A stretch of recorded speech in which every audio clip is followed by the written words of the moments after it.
Hey guys, NC700X.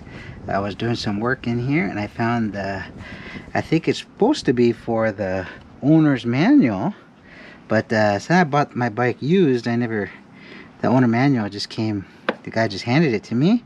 But there's a couple screws here. I already unloosened them. So you just take these out. Alright, and there's one of those little clip pins. You just push that in there. And that pops out. And check this out. You got your little secret compartment here. Boom! Look at that.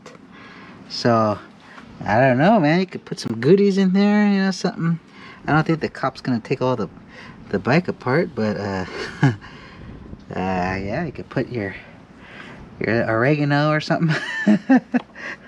And then, you know, that just secures back in there like that.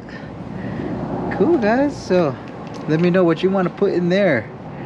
I usually just have a bunch of crap in here, so I never even really checked out the bottom there, but there you go. Got a little secret compartment. Alright, man, give me a thumbs up, man. Thanks. Bye.